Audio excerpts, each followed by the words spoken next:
Olá, começa agora mais um Laudo Med Talks, o podcast do Sindicato dos Médicos do Ceará. Eu sou Leonardo Alcântara, presidente do Sindicato dos Médicos, e estou aqui hoje com um ilustre convidado, Dr. Paulo Roberto Vasconcelos.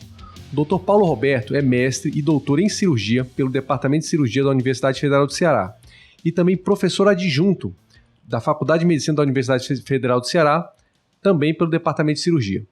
Dr. Paulo, seja muito bem-vindo, é um prazer tê-lo aqui conosco e vamos dar início a essa nossa conversa. Perfeito, é um prazer imenso estar aqui, né? E vamos conversar aí, tentar passar de uma forma geral sobre conhecimentos médicos e ajudar aí a comunidade de uma forma geral. Maravilha. E o assunto que a gente escolheu para debater hoje, eu acho, Paulo, que é um dos assuntos mais falados não só pela comunidade médica, como pela sociedade de uma forma geral. Né? É um assunto que, além de ser um dos mais complexos, a meu ver, da medicina, também é um dos trending topics aí. Quer dizer, hoje, basicamente, existe muita informação a respeito.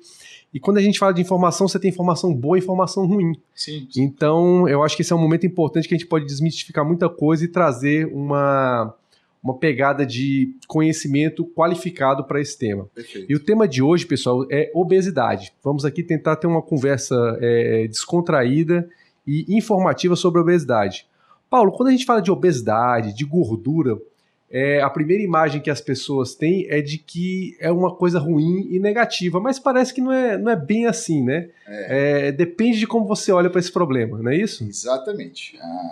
Não é à toa que a natureza passou milhares de centenas de anos para a gente chegar ao que a gente é hoje, né, como espécie, né? E assim, a gordura tem sim seu papel, é importantíssima, né?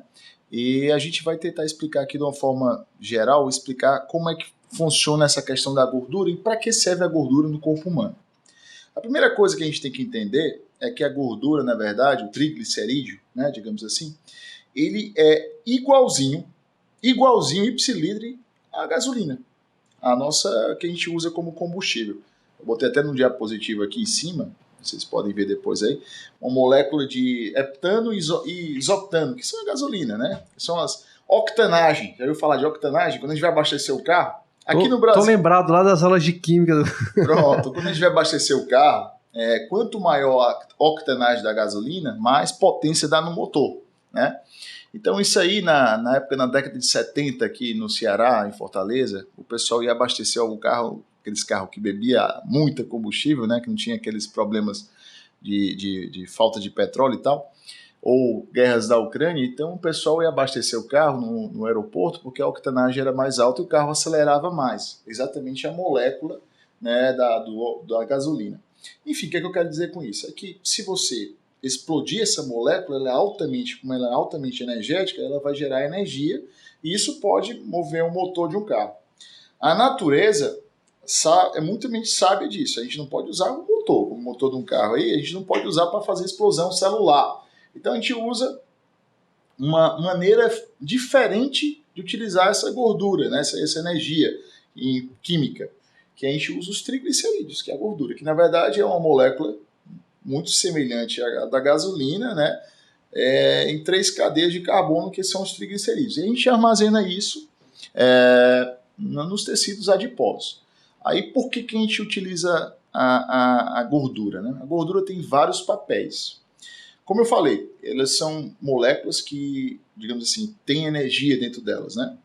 Então, essa molécula tem várias particularidades. Elas podem ser usadas, assim como o plástico usado no petróleo, para isolantes térmicos, isolantes de energia, de condutor, a gente utiliza a gordura também para isso. Existe um tipo celular específico, que são as bainhas de mielina, que são, digamos assim, como se fosse o cabo, não tem o cabo aqui, o fio, ele não tem um isolante. Esse isolante também existe nas células nervosas, a gente usa a gordura para isso. A gordura também é um excelente isolante térmico. Não é à toa que aqueles ursos, né, quando vão dormir na hibernação, eles ficam naquelas cavernas e como eles passam os invernos ali, eles utilizam a gordura tanto para energia, do ponto de vista energético, para manter funcionamento, assim como isolante térmico. Então a gordura tem várias funções no nosso corpo. Então, só que a gente não pode explodir a gordura como o motor do carro. Não dá para você fazer uma combustão. Então, a evolução, né, trouxe várias etapas. Então a gente utiliza de formas fracionadas essa queima de combustão. E a gente utiliza o ciclo de Krebs. Então, aquele passozinho mitocondrial, dentro da mitocôndria, dentro da célula, né? Cada ciclozinho é como se fosse uma pequena explosão e aquele vai liberando energia aos poucos. E a gordura também tem um papel muito importante. A gordura, ela é praticamente ela que nos deu a capacidade como espécie de estar presente aqui. A gente mora aqui no clima tropical, assim como tem gente que mora lá no Ártico. E essa capacidade de expansão territorial terrestre global só se deu por causa da gordura. É bem interessante essa questão da gordura. Eu queria só fazer uma ressalva aqui, que eu já conheço o Paulo há muito tempo, e o mais interessante dessas conversas com o Paulo é que vocês vão ver que o tema não fica preso só na medicina. Não, mas ele entra um pouco pela antropologia também, e esse casamento de conhecimentos é o que todas as áreas hoje do conhecimento estão fazendo. E é muito interessante essas tiradas, né? Trazer essas informações. Quer dizer, a gordura foi importante também na expansão territorial da espécie humana. Da espécie humana, mas assim, antes disso, até porque a gordura sempre foi utilizada como combustível. Eu trouxe até um diapositivo aqui, que mostra aí a gordura da baleia. Antes se usava a gordura da baleia, porque a baleia é um mamífero, né? Um mamífero, e ele é um mamífero muito curioso. Você já andar de caiaque, de barco, se tiver um golfinho, uma baleia próxima, eles vão chegar perto para ver o que está acontecendo. Então as baleias foram muito predadas, né? Elas foram mortas e tirava-se o óleo da baleia para acender. Exatamente as lamparinas, nas grandes cidades utilizavam óleo para acender essas aí, que é o combustível, né? Que é o combustível por quê? Exatamente porque é uma molécula muito energética, né? Então, já vem de muito tempo. Mas o que eu quero falar é que a gordura tem esse papel também evolutivo. Eu trouxe o diapositivo aí para vocês verem aí, sabe, os outros primatas, né? Nós, como espécie humana, nós temos, a mulher tem um pouco mais de gordura. Eu vou falar sobre isso aqui, mas o homem tem, em média, de 10 a 15% de gordura corporal. O homem que tem a INC normal. Já um chimpanzé, no máximo 8% de gordura. Isso dá capacidade energética para sobreviver por mais tempo. Isso a gente vai explicar porque a gordura é boa. Perfeito, pode ser. Então, assim, nesse aspecto, a gordura é um ganho, essa maior armazenamento em relação aos demais primatas, né? É um ganho evolutivo. Exatamente. Para você sobreviver. Pode ficar mais tempo sem comer, tem a questão de você aguentar temperaturas extremas, tem a capacidade, inclusive, no internamento, quando você pega duas pessoas idênticas, vamos pegar assim, hipoteticamente, duas pessoas idênticas, uma sobrepeso e outra com peso normal, e ficar na UTI sem se alimentar durante um certo período de tempo, quem vai sobreviver das duas pessoas? A com sobrepeso vai ter mais reserva para sobreviver mais tempo. Porque vai ter energético, então existe isso, é o paradoxo da obesidade, existe inclusive isso, a pessoa sobrevive mais em UTI, a pessoa sobrepeso, porque tem essa capacidade energética. Mas isso também deu a capacidade dos humanos de ter mais energia, de ter mais processos. Por exemplo, quantos % de gasto você tem se você ficar paradinho, só o seu cérebro, do seu corpo todinho? Em torno de 30% da energia só você gasta só com o cérebro, ou seja, é muita energia. Então essa energia precisa, para a gente pensar, para a gente propor coisas novas, a gente precisa de energia. Então essa energia vem da gordura, então a gordura é muito importante por causa disso. Além disso, existe uma teoria, lógico, evolutiva, que é tão importante a gordura que ela nos faz fazer escolhas.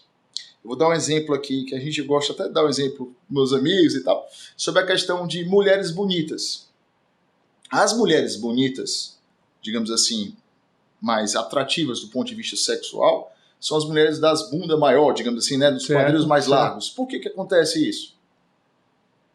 Existe o meu conhecimento aqui é que existe uma relação com a questão da fecundidade. Exatamente, da questão do canal do parto. Porque era uma condição muito preocupante.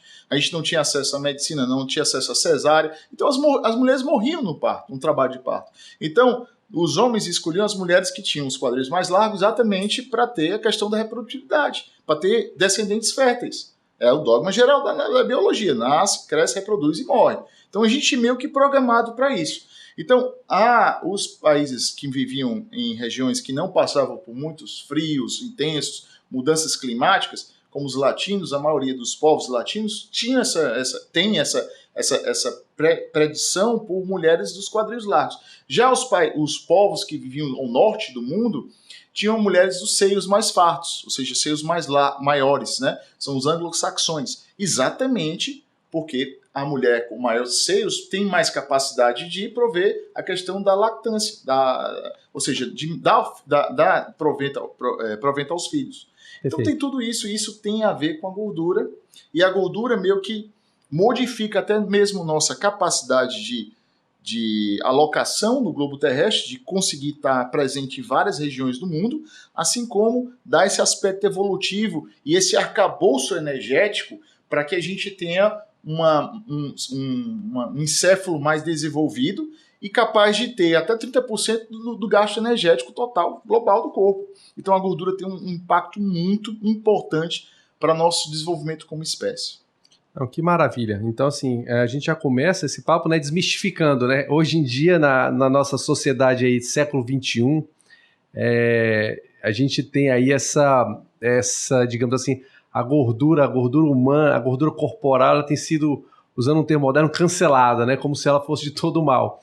Mas quando a gente faz esse rebuscamento aí histórico, evolutivo, né, da espécie, a gente sabe que os efeitos da gordura são extremamente importantes para chegar onde a gente chegou hoje aqui.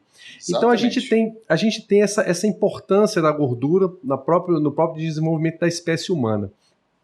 Saindo desse ponto, Paulo, a gente chega nessa situação atual em que ponto esse desequilíbrio entre essa necessidade de acúmulo para a gente ter essas funções aí que você mesmo já citou, ele vai para um ponto em que a quantidade de gordura acumulada começa a trazer malefícios à saúde.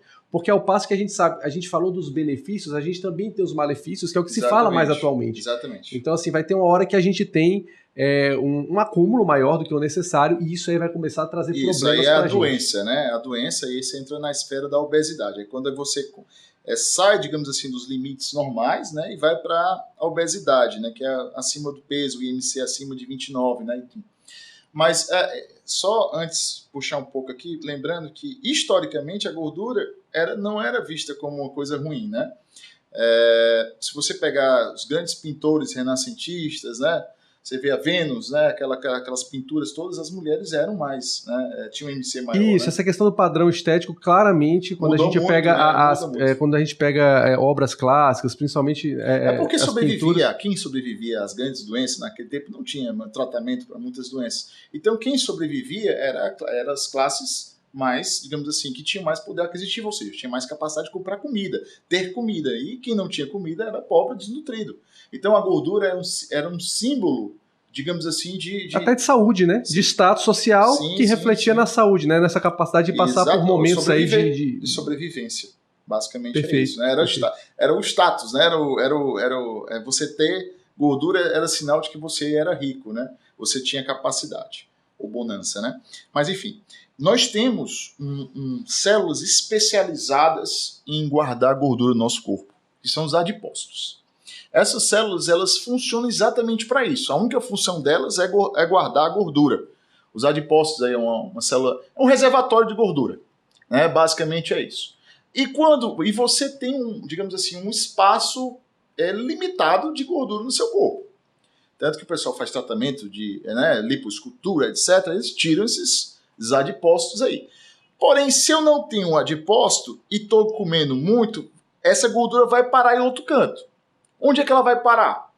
Se eu tenho células especializadas em gordura, é porque elas foram feitas para isso. Mas quando ultrapassa a nossa ingestão, digamos assim, a gente come mais do que a gente gasta, né, ao longo do tempo, que esse é o processo de engordar, a gente acaba colocando essa gordura em outros cantos. Aí você vai colocar gordura numa célula do fígado, que é o hepatócito.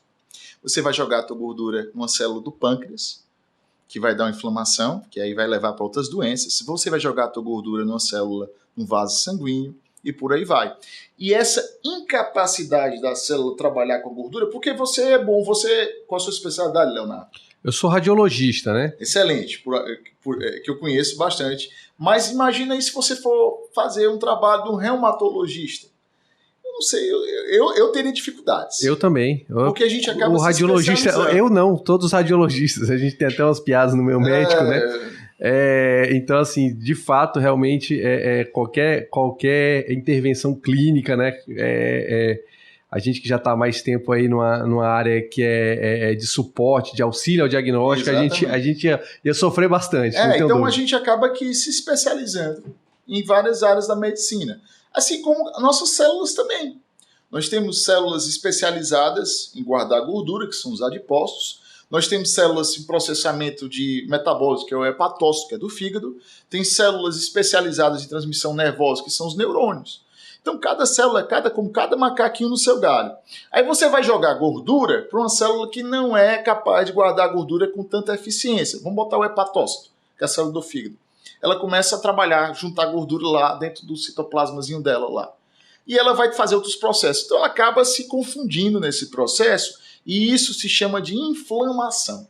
Ela fica sobrecarregada, né? Exatamente. Ela já tem o trabalho dela, ela tá ali com a pilha de trabalho dela, aí chega alguém, olha, faltou o teu colega de trabalho, o adipócito faltou, demitiram ele, né? Pronto. Demitiram o adipócito. Segura essa aqui, segura essa aqui pra mim. Aí ela vai trabalhar em excesso e acaba causando uma inflamação, ou seja, ela acaba não funcionando tão bem.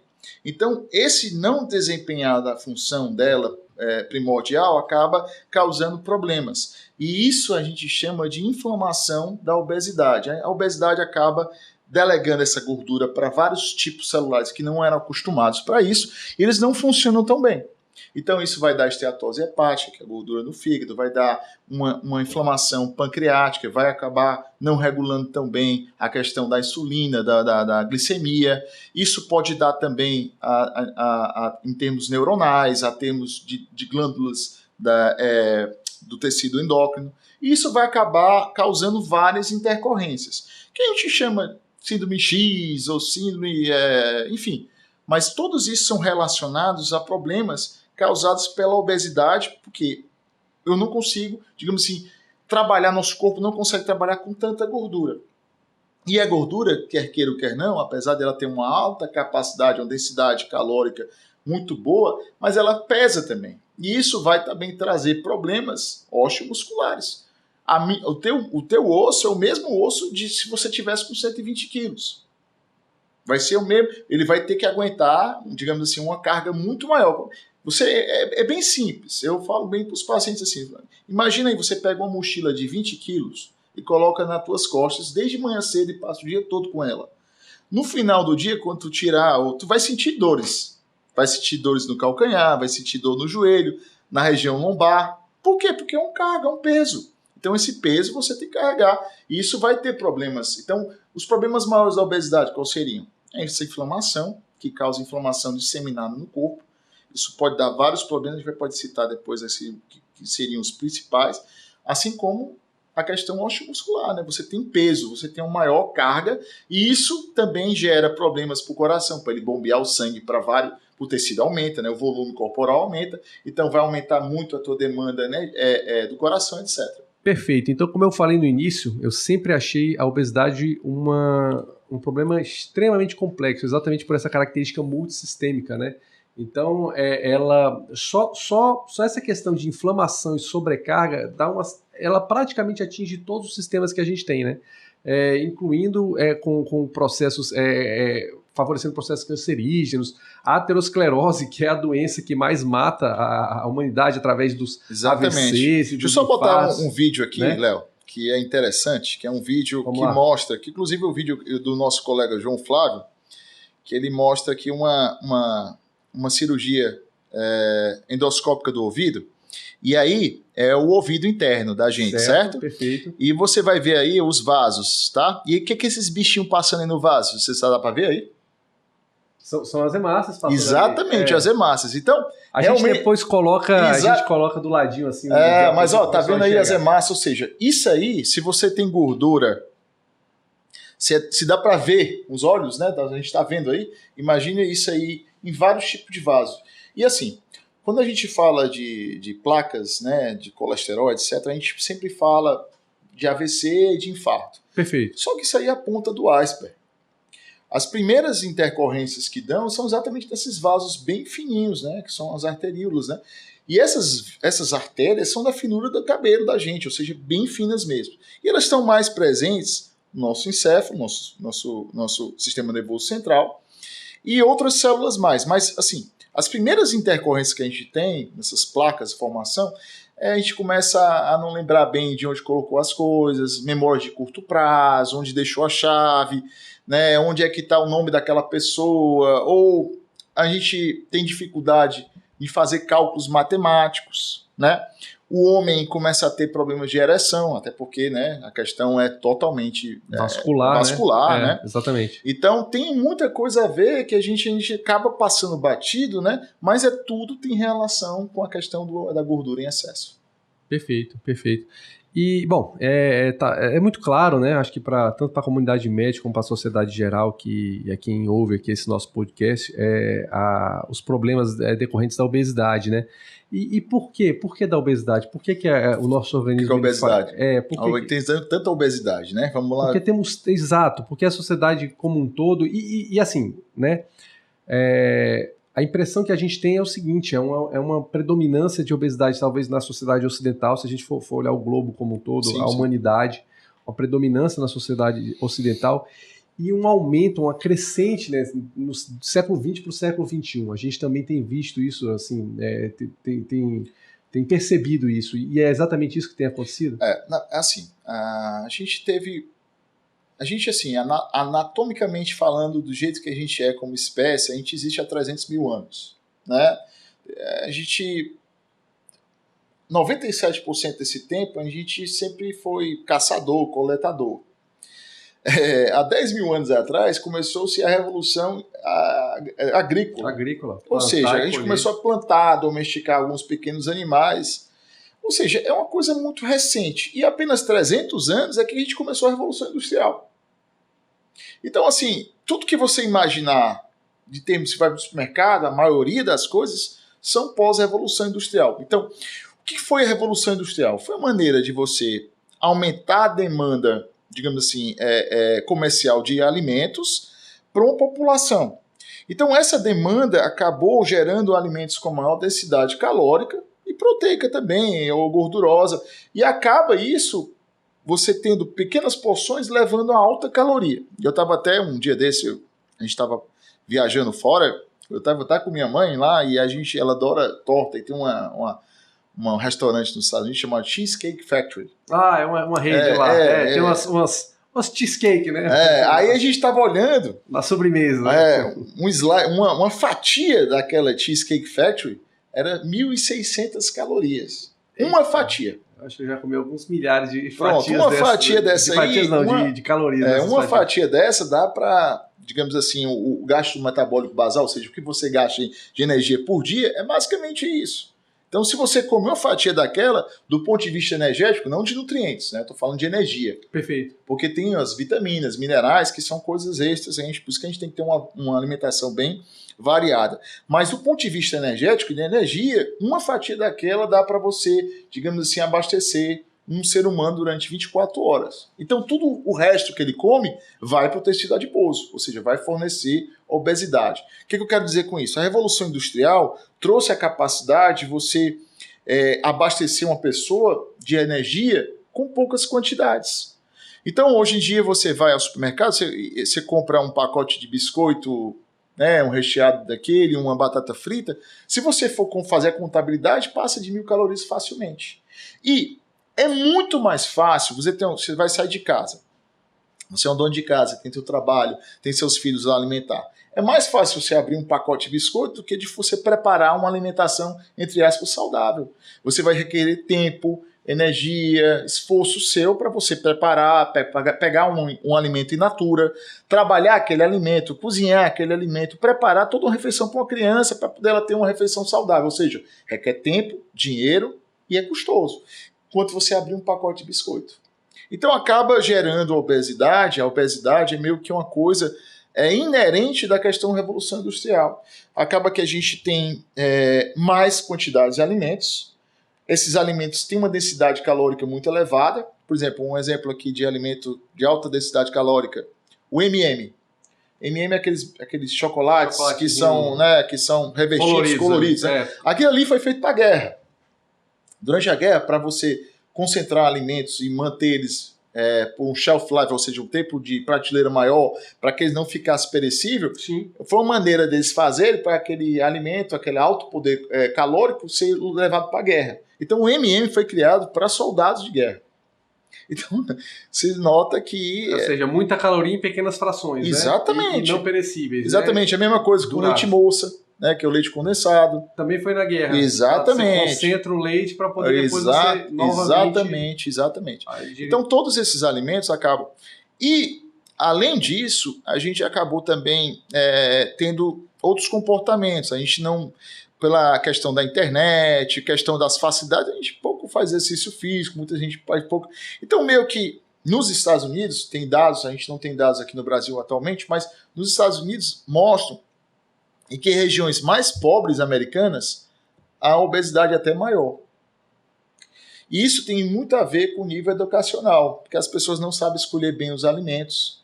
Tem essa questão da facilidade dos alimentos, né? O fast food é mais fácil de você comprar, você fazer, você ter aqui seu pacote de biscoito.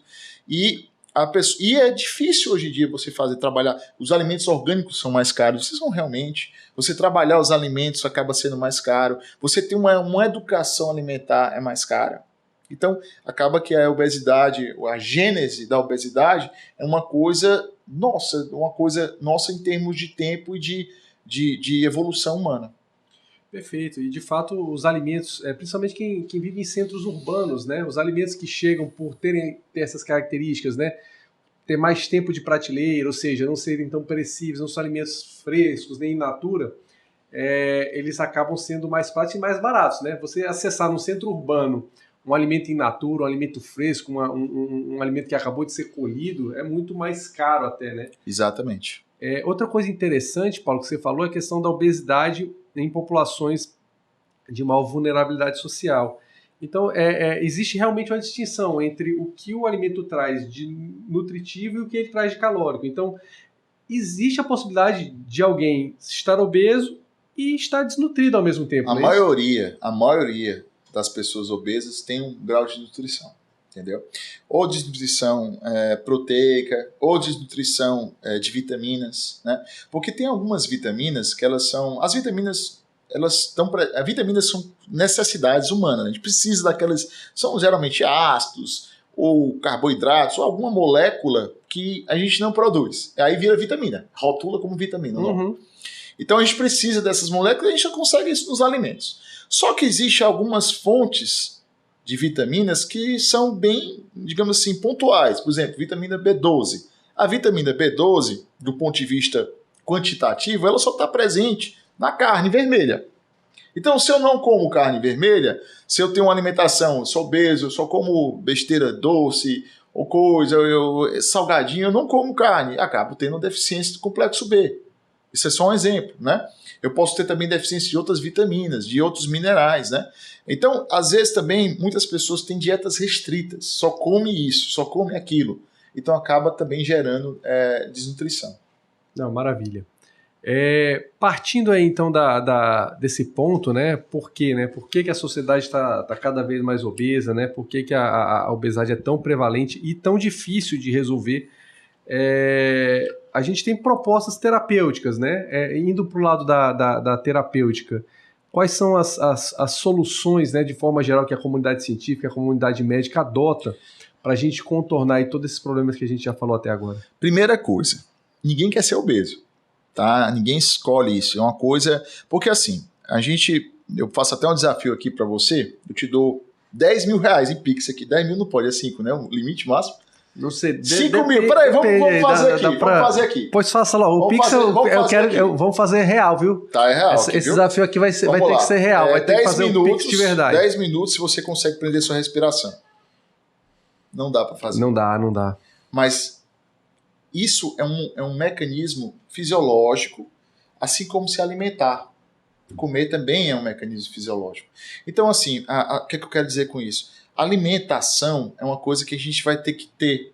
Então é uma coisa que às vezes a pessoa não escolhe, às vezes ela trata, na verdade, o alimento de forma errada. Então, o tratamento da obesidade é uma coisa que você chegar para o paciente, tu tem que perder peso, o quê? Não é assim que funciona. Ele não vai perder peso, ele não dá para ele, não quer. Se você pegar o Instagram hoje em dia e ficar passando lá, você vai ver só pessoas magras, em rotinas saudáveis, em etc. Porque aquilo ali é o arquétipo do atual, do que é bonito, do que é o bom, do que é o saudável. Então as pessoas não querem ficar atrás disso aí. Então não é, às vezes, obesidade não é uma coisa que você é muito fatorial, é multifatorial e não é uma coisa bem simples de ser trabalhada. Então, como é que pode ser trabalhada? A obesidade tem que ser trabalhada em várias frentes. Primeira frente que tem é a educação. É se reeducar do ponto de vista alimentar. E quando eu falo isso, educação não é só escolha dos alimentos, é trabalhar o estilo de vida, você tentar buscar outros tipos de alimentos. Isso é uma coisa, não é fácil. Isso é uma educação. Educação senão você fazia um curso de alfabetização em um dia. Não é um ano, são vários anos preparatórios, introdutórios, para você aprender. É uma solidificação. Então você tem que ter uma reeducação alimentar. Às vezes tem que trabalhar também o lado psicológico. Muitas vezes o alimento em si, quando a gente senta para comer, vamos almoçar, o cara vai sair com a pessoa lá, vai marcar um encontro ou de negócio ou amoroso, vamos jantar fora. Por que jantar fora? Porque o alimento ele é meio que também uma ligação de cultural. Você pode, durante a alimentação, né, você faz a questão social, né? Então tem esse almoço de família, né? O jantar de negócios, né? Então tem essa questão toda que está ligada também, né, nesse ponto de vista alimentar. E aí, às vezes, a pessoa faz trocas. O alimento vira como se fosse uma muleta. Então entra compulsões dos transtornos alimentares. Então isso entra também na seara da alimentação. Assim como existe trabalhos mostrando que mesmo mantendo, por exemplo, um colégio, e digamos assim, do ponto de vista, não há muita mudança dietética fora do horário do colégio. Existe uma curva de pessoas magras e gordas, a questão genética também. Então tem também essa questão genética. A leptina, que é um hormônio bem conhecido, ele tem alterações. E ele tem igual a cor da pele da gente. Tem pessoas mais negras, tem pessoas mais brancas, até albino, sem. Né? Então existe também esse grau. Então existe um grau que pessoas vão ser mais gordinhas, outras mais magras, naturalmente. E isso tem a ver com questões hormonais, questões genéticas. E essas questões genéticas são coisas que a gente também não pode muito mudar. Claro que eu não estou falando de obesidade aqui, eu estou falando sobre sobrepeso, sobre... Né? Perfeito. Tá? Não, claro. Então tem esse lado também que não pode ser negligenciado. Toda doença, os fatores causados, a gente começa dividindo nisso, né? Os modificáveis e os não modificáveis. E claramente os fatores genéticos é um dos que... Não, é porque às vezes esquece que naturalmente a pessoa vai ser gordinha. Mesmo adotando princípios, mesmo fazendo todo o trabalho. Vai ser gordinha, mas assim, o que eu quero dizer é que existe esses parâmetros e a gente tem que ser analisados. Então, além disso tudo, que entra a reeducação alimentar, isso também é reeducação de estilo de vida. A pessoa é mais sedentária, passar para atividade física, então é muito complexo. Aí, quando todas essas variáveis foram analisadas, a gente tem que entrar com os tratamentos. Hoje, os tratamentos para obesidade, além de tudo que eu falei de reeducação alimentar, de terapia para transtornos alimentares, existem medicações que elas vão tratar tanto a parte de compulsão alimentar quanto também saciedade, que são os hormônios GLP, análogos GLP-1, são muito utilizados hoje e têm uma evidência científica muito elevada, assim como desabsortivos, substâncias que tiram a absorção dos alimentos, né? Então tem vários outros polímeros que vão bloquear a absorção de gorduras, polímeros que vão absorver de carboidratos, né? Assim como as cirurgias, né? Quando você tem essa parte terapêutica, quando há uma falha terapêutica, ou quando a obesidade já está atrapalhando muito, né, a vida, inclusive com comorbidades associadas, que são doenças associadas, aí você parte mão para as cirurgias. Aí tem as cirurgias de desabsorção, né, que criam, digamos assim, uma incapacidade da pessoa comer demais, né? Mecânica mesmo, né? E isso aí são cirurgias que a gente chama de cirurgia bariátrica, né? Digamos assim. Perfeito. Então o leque, como é uma doença multifatorial, com várias causas, né? Também o leque terapêutico também ele vai por várias, você tem várias opções, né? E muitas vezes tem que casar mais de uma opção. Saindo um pouco aqui da obesidade, Paulo, como eu te apresentei, você é médico nutrólogo, né? Exato. Hoje em dia, professor da Universidade Federal do Ceará, da Faculdade de Medicina. Isso. E a nutrologia, né, na área médica, ela, como especialidade, de certa forma, é uma das especialidades mais recentes, pode-se dizer. Não é uma das especialidades, né?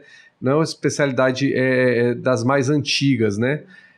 Então, explica pra gente como é que é essa trajetória de formação do nutrólogo, né? Ele vai fazer faculdade de medicina obrigatoriamente, depois como é que ele vira nutrólogo, como é que é esse processo de residência, especialização, título, como é que funciona para aqui a gente falando mais especificamente, ou para aquele aluno que ainda vai ingressar na faculdade de medicina, ou para o estudante que está lá, o acadêmico de medicina, e também para o médico que se interessa por essa área e de repente quer seguir essa área da nutrologia. Como é que é a formação do nutrólogo? A nutrologia é uma especialidade médica, certo? Aprovada pela Associação AMB, Médica, Associação Médica Brasileira, né? Tem uma especialidade que chama-se ABRAM, né? Associação Brasileira de Nutrologia. Como é que é para formar-se nutrólogo? Você tem que ser médico, né? Existe a questão da residência médica, você tem que fazer cirurgia ou clínica médica, e daí você faz residência em nutrologia. E depois você faz um tipo de especialização, né, da ABRAM para você receber o título RQE, né, em nutrologia. A nutrologia em si é uma especialidade que trabalha com terapia nutricional, que aí nós temos a terapia nutricional parenteral e a terapia enteral, assim como a parte ambulatorial, que é a obesidade, né, transtornos alimentares, a desnutrição e outras doenças a fim da nutrição. É importante também lembrar que a nutrologia, ela é um médico, se torna especialista em nutrição. Então, assim como o médico ele trabalha com doenças, com diagnósticos, né, e tratamentos inerentes. A gente pode fazer terapia nutricional para tratamento com suplementação, né, com outras coisas ligadas à nutrição. Só que a gente não trabalha com alimentos em si. Há alimentos, que é arroz, feijão, essas coisas, quem trabalha essa parte é a nutrição. Então tem essa diferença. O nutrólogo trabalha com a parte médica, a parte de nutrição trabalha com nutrição. Então dieta, vou passar uma dieta de tantas calorias para você e tal. Quem faz isso são os nutricionistas. Assim como o nutricionista não pede exame e tal, ele pode pedir exame para saber se a pessoa tem uma deficiência e tal, e isso ele faz via suplementação. Mas quem faz o tratamento mesmo de doenças é o nutrólogo. Então essa diferença é bem... Então, na verdade, a gente trabalha juntos, né? A gente chama de equipe multidisciplinar de terapia nutricional, que é o farmacêutico. O farmacêutico trabalha na confecção da nutrição parenteral. Quando a gente prescreve a nutrição parenteral, o farmacêutico que vai fazer essa confecção, manipulação dessa dieta parenteral. O enfermeiro que vai trabalhar fazendo a instalação dessa dieta enteral ou parenteral, né? O nutricionista para acompanhar o paciente em terapia enteral, para saber como é que está a evolução daquele paciente, fazendo avaliação nutricional longitudinal. E o médico, né, trabalha nessa parte, coordenando essa equipe. Além disso, também podem participar o odontólogo, fazendo como é que está a capacidade de dentição daquele paciente, se ele consegue mastigar direito os alimentos, que faz parte também do tratamento, assim como o psicólogo, né, e entra o psiquiatra também, na questão de transtornos alimentares, né, que a terapia é muito importante para perda de peso, para manutenção do peso, para anorexia nervosa, enfim, para todos digamos assim, as searas em que o alimento ele deixa de ser alimento per si e vira também como se fosse uma muleta psicológica, né, para algumas doenças, né? Até mesmo hoje em dia a gente está vendo uma onda de ortorexia e vigorexia, que é exatamente a questão do corpo, né, da questão de não se aceitar como corpo, de você querer buscar um corpo mais fitness, né, de questão de bodybuilding, né, que é a questão de construção corpórea. Então tem tudo isso a ver, e isso pode virar uma doença sim. Perfeito. Então, gente, essa mensagem é muito importante, né? A nutrologia, o processo de formação é muito semelhante a de qualquer outra especialidade médica. Ela é uma especialidade médica reconhecida, e daí você tem residência, você tem a questão do título de especialização e também a formalização disso através do RQE, né? Nos CRMs. Então, essa é uma mensagem principalmente para a sociedade como um todo, né? Cobrem essa essa questão do RQE, né? O profissional especialista, ele precisa ter o RQE para que você tenha segurança de que você está sendo tratado por um profissional que realmente tem uma formação adequada. E na nutrologia, como em praticamente todas as outras áreas da medicina, a gente tem tido ganhos, né, nas últimas décadas, quando a gente trabalha com equipes multidisciplinares. Então, a nutrologia não foge, né?